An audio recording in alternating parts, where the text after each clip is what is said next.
Let's do it live. Actually, we're not live, but let's do 5. How about that? Episode 5. Welcome, everybody, to Episode 5 of The Bark Tank, presented by Sugardale. My name is Andrew Siciliano, and we're sitting here today in the Cross Country Mortgage campus after a Browns victory. They beat the Ravens, of all people. Man, did that feel good. 29-24. Everything is better on a Monday when the Browns win, and it kind of leads your week. And today is the start of what is a good week. I don't want to say I guaranteed it because I didn't. I didn't say it on air. I mean, I guess I said it on our pregame show with Andy Baskin and Tyvis Powell and Gerard Cherry and Nathan Segura here on the radio in Cleveland on Sunday. I kind of felt it as we were mourning Jim Donovan that they were going to win. I always, by the way, and I've said this, I have always, since I was a little kid when I was 11 years old, woken up on Sunday morning. And for years, this was a conversation I had with my mother and father on the phone on my way to work at DirecTV for the Red Zone channel, that I had a pathway to victory in my head. I knew how they were going to do it. And a lot of times, my father would kind of say, I hope you're right. And usually, I mean, some seasons you could look at the record and say, nope, he was wrong almost every week. 1 year, every week I was wrong, actually. But I kind of felt it, and I just felt it in my heart and in my soul. And Saturday afternoon, I ran into Kevin Stefanski as I was getting a cup of coffee, and he said, basically, I think I could share this conversation. I will, because we've talked about it on air, that needed to take that game ball to Cheryl and to Megan Donovan, needed to win a game. And that we thought it would happen after the Giants game when Jim was honored, went into the Ring of Honor, and Megan was there on the field. Nathan emceed pregame. It was touching. It was amazing. Wanted to do it then, but needed to do it. And I said, nope, not needed to, going to do it tomorrow. And Nathan felt the same way. He just kind of knew. But then you got to go out there and actually make it happen. It's easy for me to be optimistic and stand there with my hands in my pockets, anxiously calling the game from the Doug Deacon booth the entire game. It's another thing for it to actually happen. And it happened. And whether or not you believe in divine intervention, whether or not you think that there was help from above, that a ball hit an upright, or that Rashad Bateman lost a ball in the sun, or that, Eddie Jackson dropped a pick and Kyle Hamilton dropped a pick, and in the first quarter, Zay Flowers outstretched arms when he got behind Denzel, couldn't connect with Lamar Jackson. However you think it happened, it happened. And the world is better today. And we're all happier today. That aside, the football deserves credit as well. And the players that got that victory deserve credit. Let's start with Jameis. He's exactly what you thought he would be. He was going to stand back there. He was going to throw the stinking football. All right? He was going to take shots downfield. He was going to keep the defense honest. And yes, he might throw the ball to the other team a couple of times. Thank God, and those are his words, not just mine, the other team didn't catch it on Sunday.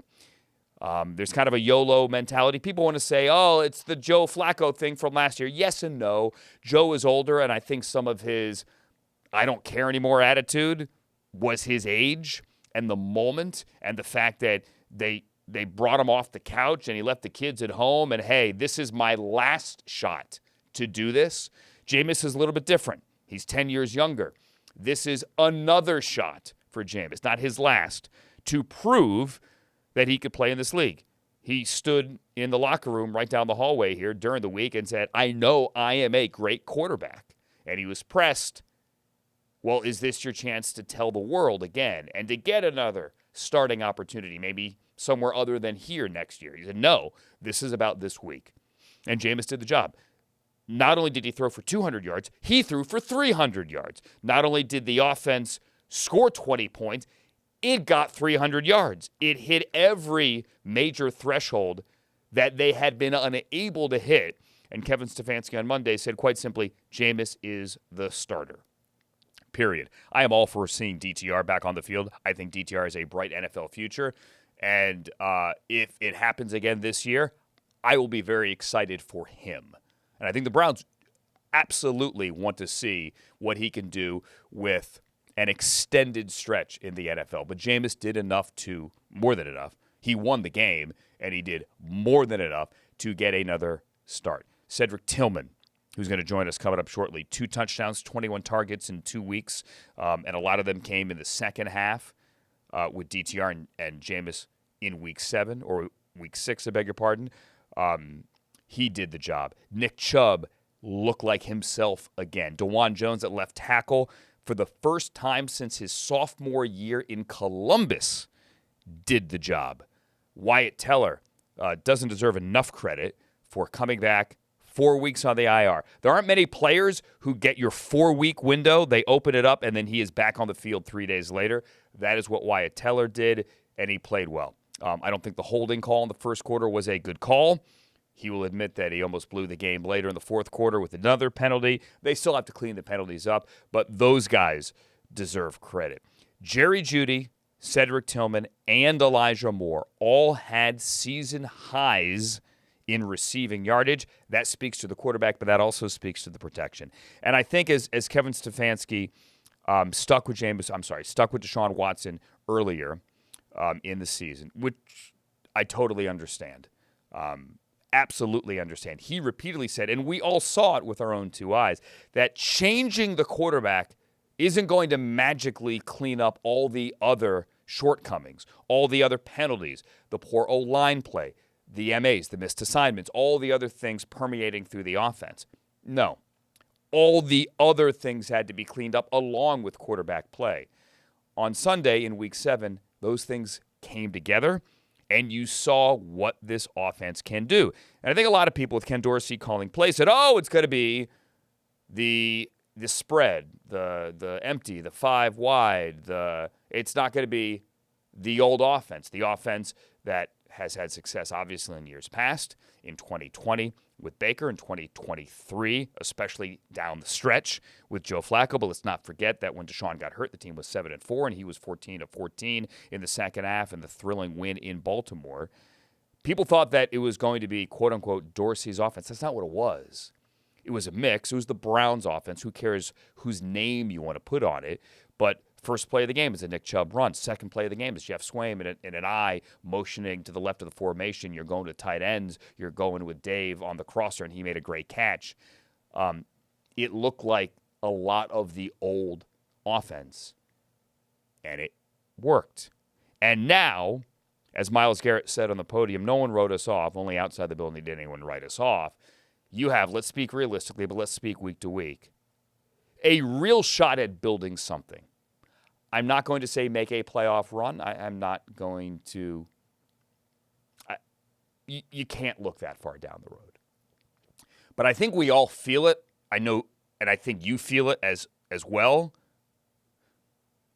It worked. And if it can work again against the Chargers, who come in very well coached, not going to get a lot of penalties called against them. They're going to run the football. They have an offensive line, and a good one. And they are playing fantastic defense. They're not going to beat themselves. But they're not a dynamic team. They're not going to light up the scoreboard. It might be a rock fight. But if you could win that rock fight, then that bye week after the Chargers game feels a heck of a lot different. It doesn't feel like man, we need a week off. It feels like all right, let's get there. Let's get to 3-6. Then let's go to New Orleans, and who knows where they're going to be at that point. But that's way far down the line. You can't do that in this league. You have to go day by day, and you got to go beat the Chargers. But there is so much positive to build on. How about Mahmoud Diabate and the way he was flying around? Denzel Ward, cross fingers. We hope he is okay. Another concussion, but he played his tail off before he left the game as well. Same goes for JOK. He tweeted on Monday that he's fine. That was scary. Tip of the cap to Browns fans who were at Huntington Bank Field Sunday. The JOK cheer was felt by everybody. You saw the players, Miles and Mike Hall and Za'Darius down on the field encouraging that chant. That was awesome. Thank you, fans, for that. Believe me, it was appreciated by everyone down there on that field. That felt like 2023 in the building. And that is something to build on without being delusional, without being overly optimistic, without being 11-year-old Andrew who always wants to look at the positive on Sunday morning. There are a heck of a lot of positives to build on. And it's a win. A 29-24 Browns win over, of all people, that felt good too, the Ravens.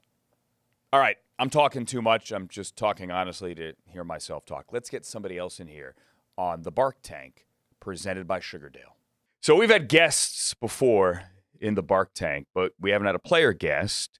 This feels like a perfect time for a player guest because the Browns won on Sunday. They beat the Ravens, and this guy had not one, Cedric Tillman, 2 touchdowns, your first 2 career touchdowns. We're going to talk about you, but let's go big picture because that's the right thing to do.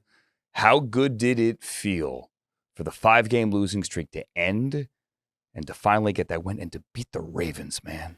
It felt good. We've been working all week. We wanted to really get this win. It's a division opponent.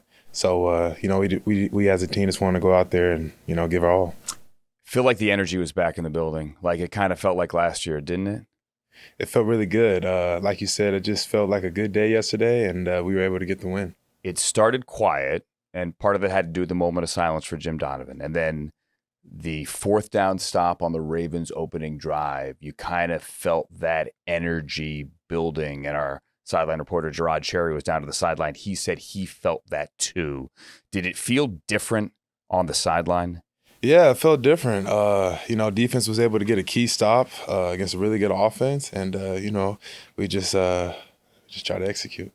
Does your food taste better today? Is like the traffic better today? Like everything is better. Everything seems a little bit easier today, just a little bit more peaceful. Right, and obviously the key is to build on that because you know how the NFL works. You're running on a hamster wheel, right? It's Groundhog Day. It's Monday. You got to get back to work. What's that like?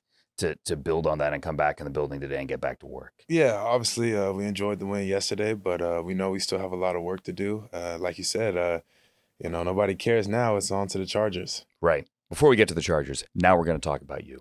You scored 17 touchdowns at Tennessee.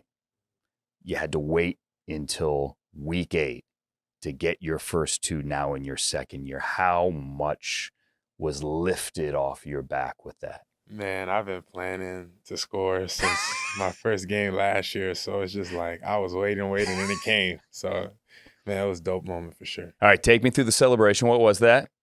So it was my little tippy toes, slide, tippy toes, slide. Just kind of a little something I had. It was the first thing I thought in my head, so I was rocking with it. All right, are you happy with it? I am happy with it because I have fun, and I know I'm gonna bust out some more celebrations too. Okay, if we had to like put you on Dancing with the Stars or something like that, would you be on to the next round? Man, that's a wonderful question. Hopefully, I get to the next round. Okay. Well, I mean, hopefully the fans vote for me to stay on for a little bit more. You got obviously back there, so you were given another shot, right? Take me, well, actually, before the final play, the play before, where, and Jameis can laugh about it, and he did, it looked like Kyle Hamilton was the intended receiver, right? And Elijah had the coverage there, and the ball went over his head. What do you see, and what do you think on that? Close one. That's my honest one, close one. Like he had it 3 times. Yeah, I was like, oh, we're good. And I just knew next play mentality. And then the next play. Touchdown. Dagger, they're in man, kind of, right? Take me through it. Just a simple dagger concept. You said it. They was in man coverage. So I just kind of took it high, and we were able to complete it. High point of the ball. 2 hands. Yep. Yeah. Great Were you feeling. thinking with the ball in the air? Yeah, I was thinking. Okay. I was thinking What were you touchdown, thinking? touchdown, touchdown. Okay, but do you see the ball and you're like, okay, this is it. This is my moment. Yeah, I was. Fundamentals. This is my moment. Lock in. Catch the ball. And then that celebration. I don't even think it was a celebration. I was just so happy and so excited, in the moment, late in the game, able to make that play. It felt good. Let's talk about your quarterback. You had 21 targets in the last 2 weeks. You had, I think, 5 or 6 before that. We can laugh about it now. You had a couple of games there where really you were only in on teams. Yeah. What's it like as a receiver to get 21 targets in 2 games, to come out of a break and know, hey, like, this ball might be there? Yeah. It feels good, like I said, I'm maybe not getting the targets necessarily early on, but, I just knew I just had to keep working, the ball would come. And it did come, and it wasn't just you. It was Jerry. It was Elijah. The 3 of you in that game had your best yardage totals, all 3 of you, the entire season. Coach said today that Jameis is going to be the guy, not only this week, but moving forward here. What did he bring to the huddle and to this offense yesterday? Man, Jameis, we looked at him yesterday. He was able, to put the team on his back. Obviously, I feel like the team did good too, but, Jameis was the leader out there for us yesterday. And it was a big day yesterday, obviously. So we just wanted to win. You said that you laughed a little bit at his pregame. I laughed a little bit at Jameis's comments. I did. We all did. Yeah. Did you get what he was saying? I try to listen to the message. You get what I'm saying? And what was the message? The message I took is win. That's the message I took. I got that. That's the message I took is win. Because he said something about like IG vacations. Yeah, like I said, the message. What is that? When Jameis speaks, sometimes you just gotta, like I said, try to see the bigger picture. And I think I got what he was saying. Who was it a couple of weeks ago that said? I can't remember who it was. That whenever Jameis is in the huddle and he's calling the play, it's the eyes. The eyes, not only the eyes, but that it sounds like he's about to tell you a secret or a surprise, something like that. Yeah, I think I did see that somewhere. Yeah. No, Jameis, he loves his job, man. He gives us that huddle though, so I can't complain. I mean, he gives us the call though, so I can't complain. What is the craziest thing that you have heard Jameis say? Your lockers are kind of near each other. What is the craziest thing I've heard Jameis say? It was probably, I don't know. I think all last week, it was just, I wouldn't say crazy, but it was insane how many times Jameis told us, like, he's letting the ball fly. He made it perfectly clear that he was going to throw the ball around this past weekend, so that was pretty cool. It's kind of a YOLO thing, right? Yep. Like he's going to, like that ball in the first quarter. Yeah. Where in the end zone where Eddie Jackson 39 dropped the pick, we were trying to figure out like what was going on there. Like, I don't know. Where was that going? I'm not sure. You got to ask Jameis. Yeah, I'm not sure where it was, but he was able to make other plays. Okay, last thing on him. Did you see the Eminem post game? I did see that. What did you think of that? There's a white boy in Detroit that I want to quote. I literally looked at it and said, Jameis for you. That's Jameis for you. That's Jameis. I looked at it, I laughed, and I showed my parents, and they laughed, and I was just like, yeah, Jameis is a good, genuine guy. It's all fun and games, but he's a real good dude. All right. In all seriousness, the team development, you guys won the game. You, the 21 targets in the last 2 weeks.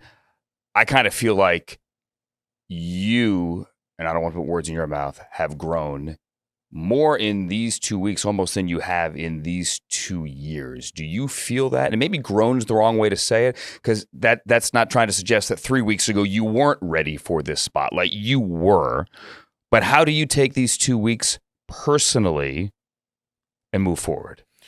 Honestly, I take it as I just simply did my job. I just know I got to do this week in and week out. It's only 2 games. And if you ask me, I feel like I could have done more.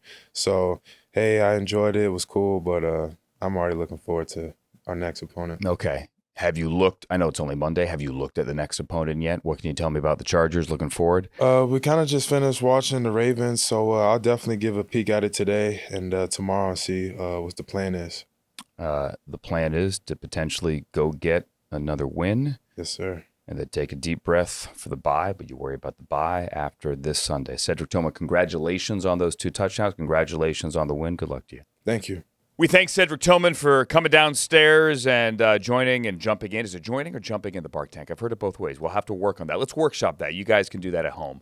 We thank you for watching. We are presented by Sugardale and listening as well. Be sure to like, subscribe, tell your friends.